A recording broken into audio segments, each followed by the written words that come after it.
Everyone's seen the play by now, but I want to give you some of my thoughts here right after it. Let's watch this play, this iconic moment that will live forever, and from Fernando Mendoza's life and in college football, sports in general. This is iconic, legendary type stuff. Let's watch it together, and then stay tuned for my thoughts. Huge part of the game. Takes the snap, comes through the line. It's well blocked, but the moment was not bigger than Mendoza. It's like he had a GPS that understood how to get to the goal line and get over the goal line with amazing toughness. Got his ass kicked all night long, and in the biggest moment, he rose up and made just an insane play from 7-8 yard line. Okay, he's mobile, but he isn't the most mobile guy in the world, right? If I hear one more Jacko say that he's a 4th round pick, 5th round pick, and all this type of stuff, quick thoughts here. 2 minutes. The game is so sophisticated now. Digital technology has changed sports and has changed how the game is played, how it's prepared for, how it's planned for. The strategy of it all has changed. More now than ever before, the mind is over talent in so many different areas. The quarterback position, we all know, most important position in all of sports. You can have all the talent in the world, but you might not be able to make that play. There's a certain it factor that comes with that. There's a certain mindset. There's a certain toughness. It doesn't show up on measurable sheets. It doesn't even show up at scouting combines. And when I listen, I love these guys, right? I don't mean to knock them. But when I see all these prognosticators and these so-called draft experts and such, and they say, first overall pick, I don't know about the Raiders. They probably shouldn't draft him because he's 4th round material. Let me make this really clear, okay? This is the first pick in the 2026 NFL draft. Will obviously be selected by the Las Vegas Raiders, who just so happen to have Tom Brady in their franchise as a minority owner. Folks, for the record, this is Tom Brady Part 2, all over again. Provided he never gets injured of any type of catastrophic injury, this will transfix, transpose, translate, whatever you want to say, into a Brady-like figure in the NFL. This is such a storybook thing that people, I think, are honestly missing it.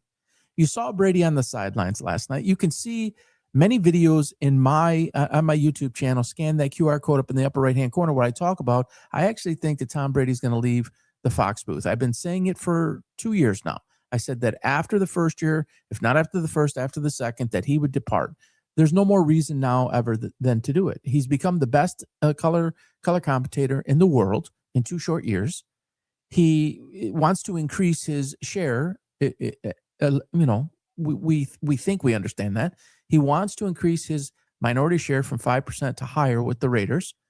He's getting involved in everything. He's been involved behind the scenes, but it's like more now that people are knowing, hey, he's getting involved. He's in the coaching search. He's this, he's that. And he's on the sidelines, and he's got Raiders gear, folks. This is Tom Brady through and through. This is a moment that will change the lens of sports and how it's looked at forever, in my opinion.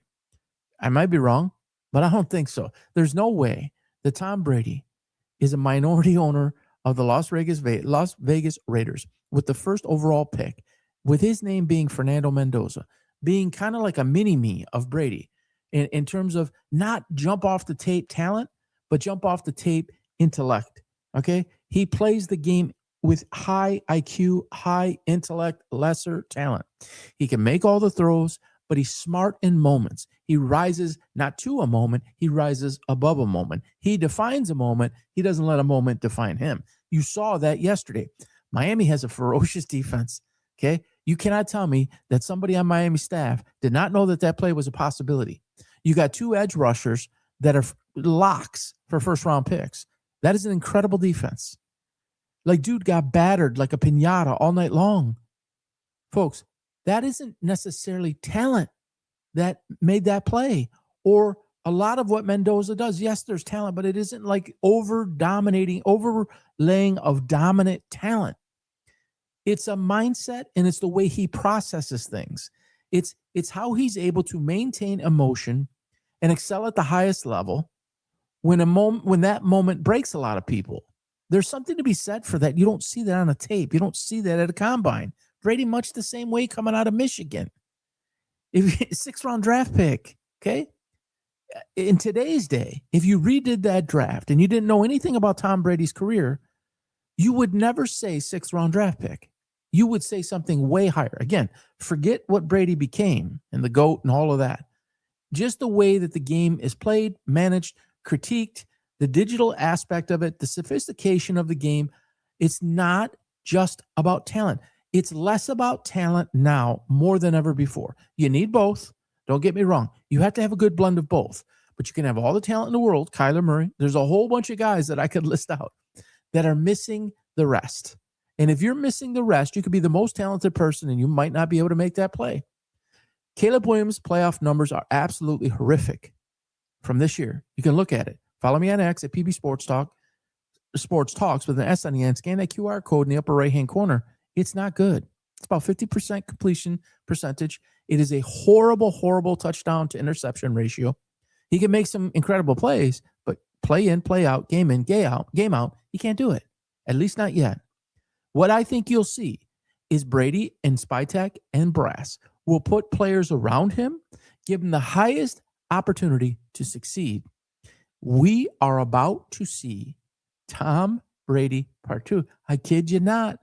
I called a lot of guys, Jaden Daniels, Bo Nix, so many guys that I've called like this. Shedeur Sanders. You can see it. You can feel it. It jumps off the screen to me.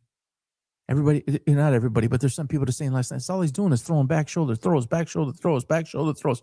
Hello? You have to understand who he's playing. That isn't the greatest back end. Miami, very good front seven, not the greatest of back end, but you have to be able to get past the first line of defense. And they had to keep going to what was working. And if you can't stop it, don't stop it yourself. Never get in the way of your enemy, right? Never help them. So you want to knock him for making those throws. Those are the throws that were working in that moment against that defense last night. And they're victorious and they're national champions partly because of that. So don't knock the guy. He's got to make that throw. It's anticipation. It's timing. It's all of those things. It's difficult to teach that. And if you do teach it, it's difficult to execute that even once, let alone over and over and over and over against a defense like that in a moment and on a stage of that magnitude. This man is a surefire number one pick. I will be shocked if I'm wrong on this. Look for it to happen. I think it's a foregone conclusion. I think it was before last night. And last night just cemented that. Like Brady didn't have to be on the sidelines and Spytek didn't have to be on the sidelines to know what we already knew. That's support. That's, hey, we're here with you. That's, hey, we're watching. That's, make some final determinations, obviously up close and personal perspective to understand maybe some things that you hadn't seen prior, national championship moment. Let me get down on the sidelines. That's your pick.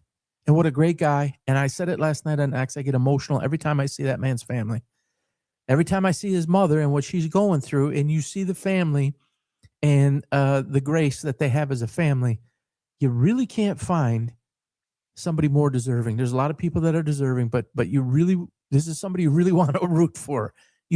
Some people say when he talks, he's like AI. That's genuine, folks. That's who he is. It's not scripted. It's not fake. That's real. It's who he is. It's what he is. And when you watch that come out on the field, people will follow him through anything. This is a positive guy who's been through a lot, who came, relative unknown. He said it last night. He was not highly recruited. He was not this decorated guy, but he has become that. And he's become that, I believe, here first. And then tools and talent second and third. What an incredible story. Congratulations to the Indiana Hoosiers, Curt Cignetti. What he's done in 2 years is magnificent. Congratulations to the entire team, to every player, to Fernando Mendoza, to his family, to the Raiders family. This is a match made in heaven, no pun intended. And I can't wait to see what this young man does at the next level. Congratulations, Indiana. Again, scan that QR code in the upper right-hand corner. Subscribe to our YouTube channel.